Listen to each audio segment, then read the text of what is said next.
ඉතින් අද වීඩියෝ එකට තන ටිකක් වෙනස් පොඩ්ඩක් නොයිස් ඇඩ් ඇති කුරුල්ලෝ කෑ ගන්න සද්ද ඇහෙන ගණන් ගන්න එපා. ඉතින් අද මේ වීඩියෝ එකෙන් කියලා දෙන්නන්නේ ඔයාගේ ෆෝන් එකත් වතුරට වැටුනොත් එහෙම අපි මොකද්ද කරන්න කියලා. ගොඩක් කට්ටිය මම දැක්ක YouTube එකේ වීඩියෝස් උත් තියෙනවා. ගොඩක් ෆෝන් එකට කරන්න හොඳ නැති දේවල් ඒගොල්ලෝ කියනවා කරන්න කියලා මේ දේවල් කරන්න කියලා. ඒකේ තවත් ෆෝන් එක ඩැමේජ් වෙනවා. ඉතින් මම හිතුවා මේ වීඩියෝ එකේ ඔයාගේ ෆෝන් එකත් වතුරට නැන්නොත් එහෙම කරන්න ඕන දේවල් මොනවාද, කරන්න හොඳ නැති දේවල් මොනවාද, ඔයාගේ ෆෝන් එකත් කලින් වතුරට වැටිච්ච ෆෝන් එකක්ද කියලා බලා ගන්න කොහොමද මේ වගේ දේවල් ටිකක් ගැන වීඩියෝ එකේදී කතා කරන්න. ඉතින් එහෙනම් වැඩි කතාවක් ඕනේ අපි යමු වීඩියෝ එකට. ඉතින් අනිවාර්යයෙන් කියනවා මගේ ඇප් එක ඩවුන්ලෝඩ් කරගන්න. මේ ඇප් එකෙන් ඔයගලන්ට ගොඩක් ෆ්‍රී ගන්න පුළුවන් ෆ්‍රී data. එතකොට ගොඩක් දේවල් ඇප් එකේ තියෙනවා. කොනෙක්ට් Play Store එකෙන් ගිහිල්ලා ඇප් එක ඩවුන්ලෝඩ් කරගන්න පුළුවන්. මෙගාබයිට් 5ක් 6ක් වෙන පොඩි ඇප් එකක්. ඉතින් අනිවාර්යයෙන් මේ වගේ වීඩියෝස් ඉස්සරහට බලන්න කැමති නම් අනිවාර්යයෙන්ම channel එක subscribe කරන්න, වීඩියෝ එක like කරන්න, අනිවාර්යයෙන්ම ඔයාගේ අදහස් යටින් comment කරන්න. ඔයාගේ ෆෝන් එකත් අතට වැටලා තියෙනවද මොනවද ඔයා කරේ කියලා අනිවාර්යයෙන්ම යටින් comment කරන්න. එතකොට මේ වීඩියෝ එක බලන කෙනෙක්ට ඒවා දැනගන්නත් පුළුවන් වෙයි. එහෙනම් අපි යමු වීඩියෝ එකට.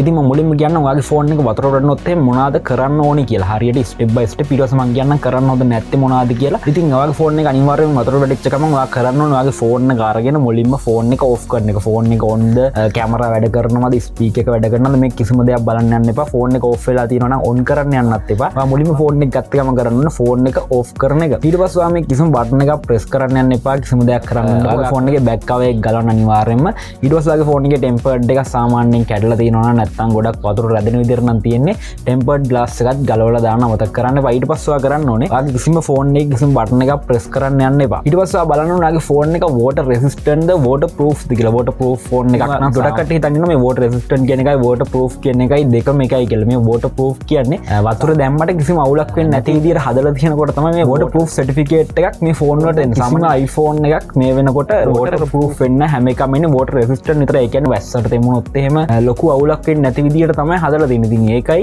water resistant කියන්නේ. ඉතින් මම දන්න විදිහට දැනට කිසිම iPhone එකක් water proof වෙවිලා නැහැ. ඊට පස්සේ ඔයාගේ ෆෝන් එක back covers ඔක්කොම ගලවලා හොඳට රෙදි කෑල්ලකින් පිහදන්න, කපුරු රෙදි කෑල්ලකින්. ඊට පස්සේ මේ වටේ තියෙන වතුර ටික හැම දෙයක්ම අයින් කරගන්න, ක්ලීන් කරගන්න. ඊට පස්සේ ඔයා කරන්න ඕනේ ඔයාගේ ෆෝන් එකේ back cover එකයි tempered glass එකයි ගලවලා ඔයාගේ ෆෝන් එකේ තියෙනවා SIM එක දාන slot එක තියෙනවා, ඔයාගේ memory card එක දාන slot එක තියෙනවා. මේ tray දෙකම ගලවලා අයින් කරන්න. ඔයාගේ ෆෝන් එකේ battery ගලවන්න පුළුවන් නම් ඒ battery එකත් පුළුවන් නම් ගලවලා අයින් කරන්න. දැන් ඉන්න ෆෝන් නම් ගොඩක් battery ගලවන්න නැහැ, seal තමයි එන්නේ. ඉතින් එතකොට battery ගලවන්න යන්න එපා දැම්ම.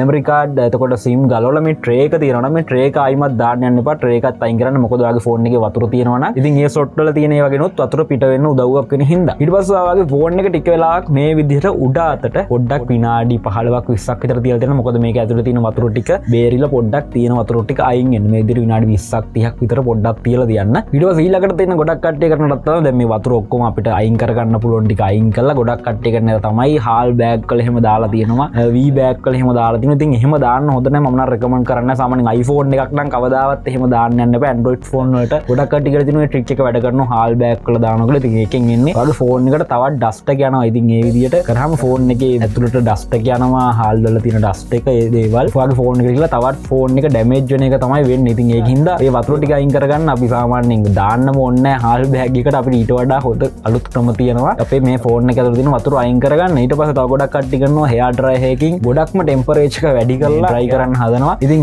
ඒකිනුත් වෙන්නේ ඔයාගේ ෆෝන් එකේ circuit වලට ගොඩක් damage වෙනවා. මොකද මේ ෆෝන් එක වතුර ගිය ගන්න. එතකොට ඒ වතුර තවත් රත් වෙලා circuit එකට තවත් damage වෙනවා. සමහර කට්ටිය ඔක්කොම වෙහෙරලා අවුවේ තියෙනවා. ෆෝන් එක අවුවේ තිබ්බහමත් වෙන්නේ ගොඩක්ම ෆෝන් එක ඇතුලේ වතුර තියෙනවා. වතුර රත් වෙලා temperature එක වැඩි කරලා ගොඩක් damage වෙනවා. ඉතින් ඒ කිසිම දෙයක් කරන්න යන්න එපා. ඔයා කරන්න ඕන ඔයාගේ ෆෝන් එක හොඳට හුලං වදින්න වියලි තැනක තියලා තියන්න. එතකොට ඔයාට කරන්න පුළුවන් දෙයක් තමයි ඉක්මනට වෙලා ගන්න ෆෑන් එකක් වගේ දෙයක් ෆෝන් එකට දාලා තියන්න පුළුවන්. මොකද එතකොට මේකෙන් හුලඟක් වදිනකොට මේකේ තියෙන වතුර ටික ඉක්මනට අයින් කරගන්න පුළුවන්. ඒකින්ද කිසිම වෙලාවක එයා try දාන්න, හාල් බෑග් වල දාන්න, නැත්නම් අවුවේ තියන්න. මේ දේවල් මම රෙකමන්ඩ් කරන්නේ ඔයාගේ ෆෝන් එකට කරන්න. ඉතින් ඔයාට කරන්න තියෙන හොඳට වෙන්ටිලේෂන් තියෙන තැනක තියලා පොඩ්ඩක් ෆෑන් එක දාලා තියන්න. ඉතින් මෙන්න මේක ඔයා පැය 48ක්වත් අවම තියන්න ඕනේ මේක වතුර ටික වේලෙන්නේ. නැත්නම් ඔයා හිතන්න සාමාන්‍යයෙන් පැයක් දෙකක් තියලා දැන් වතුර ටික වේලෙන්නේ නැති කියලා ඔයාගේ ෆෝන් එක ඔන් කරන්න යන්න එපා. ඒ වෙලාවේ ඔන් වෙලා සාමාන්‍යයෙන් දවස් දෙක තුනක පස්සේ වැඩ කරන්න නැති වෙන්න යන්න පුළුවන්. ඉතින් වතුර තියෙන හින්දා. ඉතින් අවම දවස් දෙකක්වත් පොඩ්ඩක් තියලා තියන්න හොඳට වේලෙන්න සිම් ස්ලොට් ගලවලා. ඔයාලගේ සිලිකා ජෙල් එහෙම තියෙනවා සාමාන්‍යයෙන් කැමරා එහෙම යූස් කරන කට්ටිය දන්නේ නැති ඩ්‍රයි කැබිනට් එහෙම තියෙනවා. ඉතින් ඩ්‍රයි කැබිනට් එකක් තියෙනවා නම් මේ සිලිකා ජෙල් එහෙම තියෙනවා නම් ඔයාගේ ෆෝන් එක සිලිකා ජෙල් වල තිබ්බට පස්සේ ඉක්මනටම ඩ්‍රයි කරගන්න පුළුවන්. ඉතින් ඔයාගේ සිලිකා ජෙල් නැත්නම් සාමාන්‍යයෙන් දවස් දෙකක් විතර තියලා ඊට පස්සේ ඔයාට වතුර නැහැ කියලා හොඳටම ෂුවර් එකක් තියෙනවා නම් ඔයාට පුළුවන් ෆෝන් එක ඔන් කරලා බලන්න. ඔයා ෆෝන් එක ඔන් කරපු ගමන් ඔයා කරන්න ඕනේ සිම් එකයි මෙමරි කාඩ් එකයි දාලා යූස් කරන්න ගන්න එක නෙමෙයි. ෆෝන් එකේ තියෙන හැම දෙයක්ම ඔයාගේ PC එකට කනෙක්ට් කරලා බෑකප් කරගන්න ඕනේ. මොකද ඔයාගේ ෆෝන් එක දැන් ඔන් වුණාට මගෙත් ඔහොම වෙලා තියෙනවා. කලින් දේවල් කරාට පස්සේ ඔන් වෙනවා. හැබැයි සාමාන්‍යයෙන් සතියක් සති දෙකක් විතර ගියාට පස්සේ එකපාරටම ෂෝට් වෙලා ඕෆ් වෙන්න පුළුවන්. ඉතින් ඒකින්ද අපිට කියන්න බෑ. ඉතින් ඒකින්ද ඔයාට අනිවාර්යයෙන්ම ඔන් කරපු ගමන් බෑකප් එකක් දාලා තියාගන්න එක ඔයාට හොඳයි. මොකද එතකොට ඔයාගේ ෆෝන් එක ෂෝට් වෙලා මොනවා හරි වුණත් ඔයා අර දේවල් බෑකප් කරලා තියෙන හින්දා ඔයාට ඩීටේල් කිසිම දෙයක් කන්ටැක්ට් කිසිම දෙයක් නැති වෙන්නේ නැහැ. ඉතින් අනිවාර්යයෙන්ම බෑකප් කරගන්නත් අමතක කරන්න එපා. ඉතින් ෆෝන් එකක් වතුර වැටෙනකොට සාමාන්‍යයෙන් ෆෝන් එකේ කන්ඩිෂන් ගොඩක් අඩු වෙනවා. මේ නිකන් වතුර නෙමෙයි මේ අපේ ෆෝන් එක ඇතුළට යන්නේ. මොකද සමහර වෙලාවට ඔයාට බීච් එකේ වැටෙන්න පුළුවන්. මුහුදු වතුර ගියාට පස්සේ ගොඩක් ඒ වගේ ඇසිඩ් තියෙනවා. ඉතින් මේ ඇසිඩ් හින්දා සර්කිට් එකට ගොඩක් ඩැමේජ් වෙන්න පුළුවන්. මොකද මේක සාමාන්‍යයෙන් සති දෙකකින් මාසෙකින් වගේ නෙමෙයි සාමාන්‍යයෙන් අවුරුද්දක් දෙකක් පාවිච්චි කරද්දී අගේ ෆෝන් එකේ මේ ඇසිඩ් හින්දා ඇසිඩ් බැදිලා සර්කිට් එක ඩැමේජ් වෙලා ෆෝන් එකේ කන්ඩිෂන් එක ගොඩක් අඩු වෙන්න පුළුවන්. මොකද වතුර වල අනිවාර්යෙන් ඇසිඩ් ගොඩක් දේවල් තියෙනවා. ඉතින් මේවා හින්දා ඔයාලගේ බැටරි එක ඉක්මනට ඩැමේජ් වෙන්න පුළුවන්. ඉතින් ඒකින්ද අනිවාර්යයෙන්ම ෆෝන් එකක් ගන්නකොට සෙකන්ඩ් හෑන්ඩ් වගේ ෆෝන්ස් ගන්නවා නම් ඔයාගේ ෆෝන් එකත් වතුර වැටලා තියෙනවද කියලා බලලා ගන්න. සාමාන්‍යයෙන් Android ෆෝන් වල නම් වතුර වැටලා තියෙනවද කියලා බලා ගන්න එහෙම ලොකුවට බෑ සාමාන්‍යයෙන්. ඉතින් ඩිස්ප්ලේ එකක් බැලුවම එහෙම බලා ගන්න පුළුවන් ඩිස්ප්ලේ එකේ මොනවා හරි මාක්ස් තියෙනවා නම්. ඉතින් නැත්තම් iPhone වල නම් සාමාන්‍යයෙන්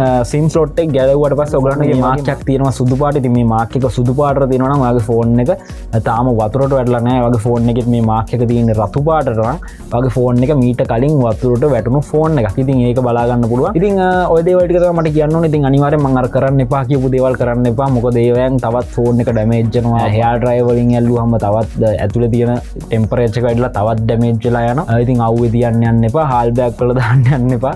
ඉතින් ඒක ඇත්තටම මම හිතන්නේ ට්‍රික් එක සමහර ගොඩක් කට්ටිය දාලා බෑ ට්‍රික් එක වැඩ කරා කියලා. ඒත් iPhone එකක් තියෙනවා නම් මම රෙකමන්ඩ් කරන්නේ ඒක මේ හාල් බෑග් වල දාන්න. මොකද ඊට වඩා අපිට හොඳටම මේ ෆෝන් එක try කරගන්න ගොඩක් අලුත් ක්‍රම තියෙනවා. ඉතින් ඒත් ඔයාගේ ෆෝන් එක ඔන් වෙන්නේ නැත්නම් ඔයාලට පුළුවන් ඔයාගේ ෆෝන් එක රිපෙයාර් කරන තැනකට යවන්න. ඒජන්ට් කෙනෙක් ගාවට ගිහිල්ලා ඔයාගේ ෆෝන් එකට ෂෝට් එකක් වෙලා තියෙනවා නම් ඒ දේවල් බලලා රිපෙයාර් කරගන්න. ඉතින් මම කිව්වේ මේ වගේ ෆෝන් එක වතුර වුණාට පස්සේ ගෙදර ඉඳන් අපිට සාමාන්‍යයෙන් try කරලා බලන්න පුළුවන් දේවල් ටිකක් සාමාන්‍යයෙන් රිපෙයාර් කරන්න.